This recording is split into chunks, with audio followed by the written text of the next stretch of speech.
So spiders have been like really big for me lately. And I was looking at this altar because I put this altar together and it's not done. I don't even think it's going to stay there. But I was just looking at it and I noticed that there was something floating.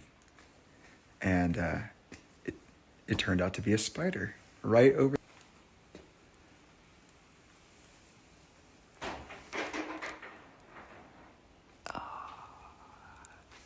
No, I can't really get it on there. But you see it, right? That's a spider. Oh, that's crazy. I want to see if I could take a picture. No, the camera's not going to do it. I tried. It still looks like a beige blur.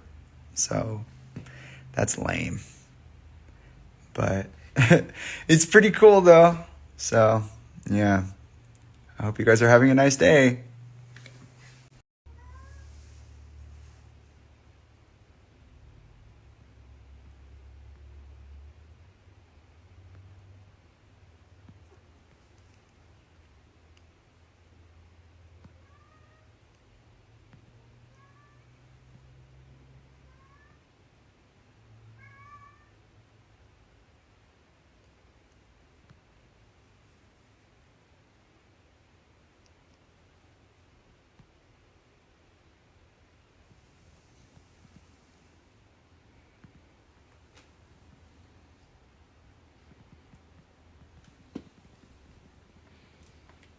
On the 12th, there's then a new moon in Scorpio, and this new moon is very aggressive and very combative because it's conjunct Mars in Scorpio. So even though a new moon is great for new beginnings and starting things, this might be one where you are intentionally deciding on an uphill battle or to accomplish something that is quite aggressive in your life. This doesn't show aggression against others necessarily, maybe, depends on your chart, but it shows extremely forceful, very assertive decisions around this new moon in a way that is very, very warlike and getting to the bottom of things.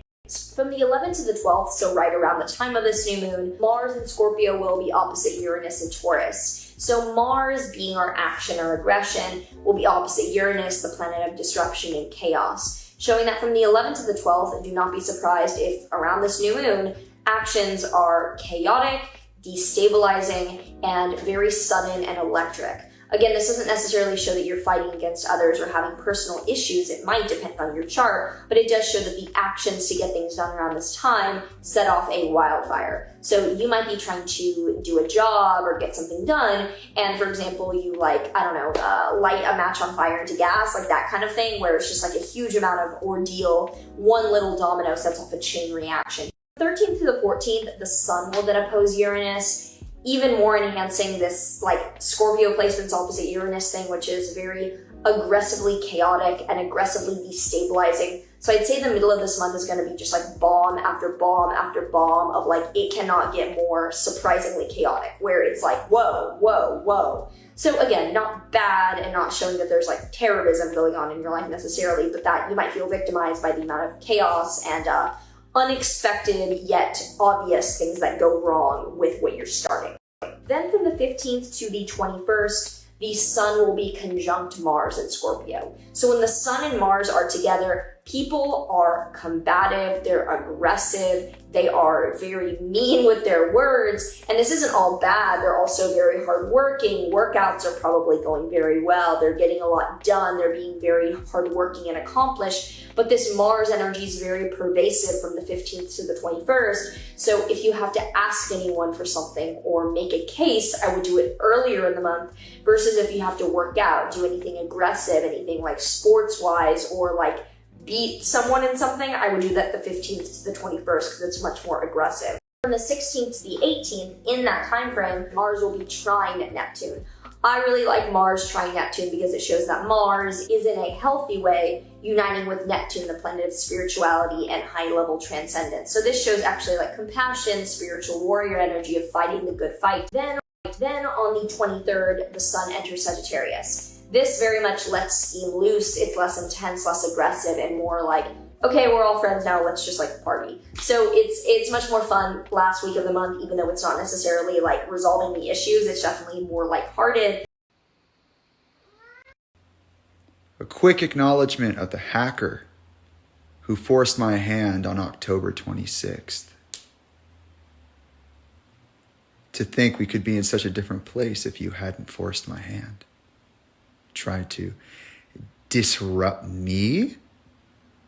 Honey, I am the whole disruption. Honestly, though, I am grateful. Thank you for challenging me, and thank you for, getting things moving. It wasn't as graceful as it could have been to some, my re-entry into this atmosphere, this environment, but it feels good. I'm glad to be here. I'm really happy to be here. Like, it's almost hard for me to even feel the happiness. It's something so foreign to me. I know I'm experiencing it, but I have to learn how to feel it. And this freedom that I have, this degree of freedom now, this capacity for expression I now have access to, is so what I needed. Like, holy shit. I'm so happy to be back in it, Reality, it's a full contact sport. I've been waiting to get my hands back in the game, waiting for the right moment to strike. And I didn't even have to. You did it for me. And now I'm free. Thank you so much. There are two sides to every person. There's the side of you that is outward facing and the side of you that is inward facing. And for at least the last 6 years, I've been made to be, partly by force and partly by choice, inward facing. So to be able to just exist is a privilege. It's an honor. And I just feel like expressing gratitude towards you.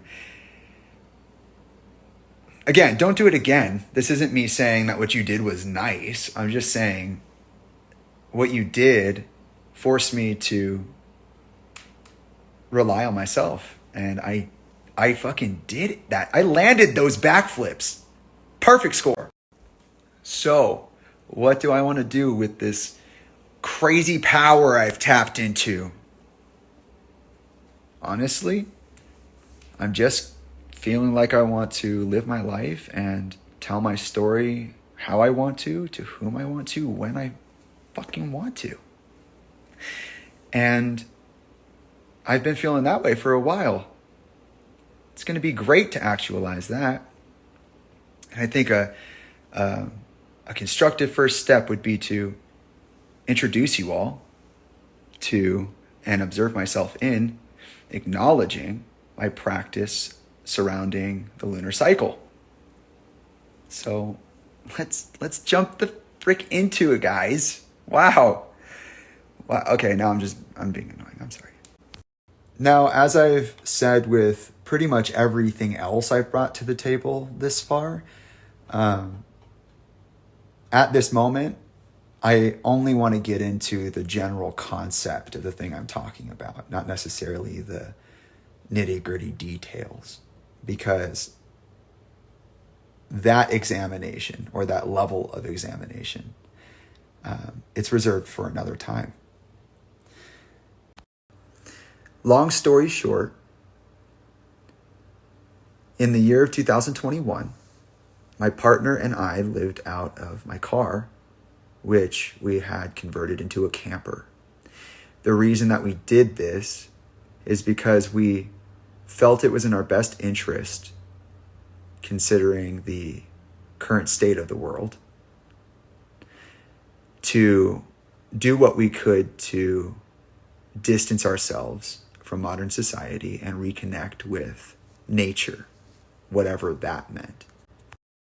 One of the things that I found on my journey to reconnect with whatever it is that we call nature was the moon. And it was kind of a bizarre happening, because really what triggered a relationship with the moon for me was the way in which living inside that rooftop tent reminded me of the sensory experience of being in the womb.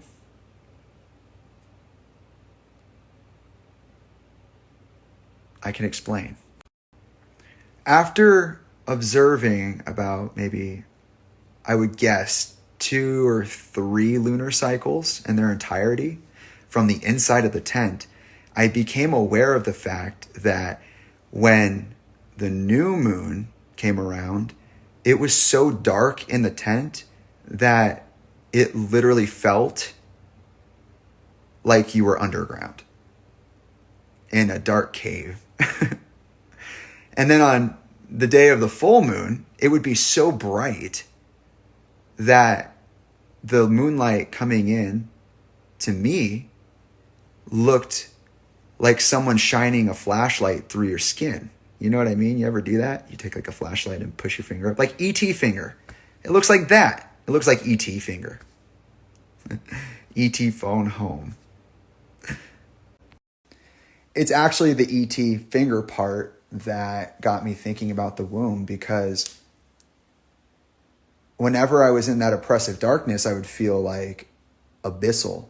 Feel like I was like floating or something, like obviously I could feel the tent around me and things like that, but internally it made me feel so like I was in the depths of space. And then when the full moon came along, it just reminded me of being in like a fort. And yeah. And then when it started to like these, certain kinds of energy started entering into my mind, I started to recognize it as childhood energy. And then I'd start waking up early in the morning because the sun would come up at a certain time. And the sun coming through the canvas looked even more fleshy than the light coming through from the full moon. And I was like, wait, not only is this childhood energy, but I also feel like I'm in the womb. In my practice, I make it a point to create meaning. In fact, all aspects of the system are informed by meaning that is generated by the individual, for the individual. And so, in an effort to try and time out my self-individuation or shadow work, so to speak, I decided to tie my realizations of sense and sense memory to a physical timer that I identified as the lunar cycle. The idea is that by linking something like my individuation process, the process of surfacing experiences, and then consciously transmuting them. The idea was that via a conscious emotional link, I could entrain my self-individuation process, which at the time was surfacing realizations about sense and sense memory, to the lunar phase for the purpose of amplifying that transmutative process.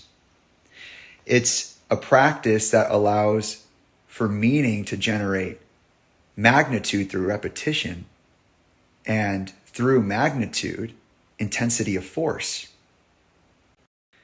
The really cool thing about this practice for me is that by observing regularly both peaks, the new moon and the full moon, I am able to utilize that conscious connection, that conscious emotional connection, to aggressively and gently negotiate my memory space.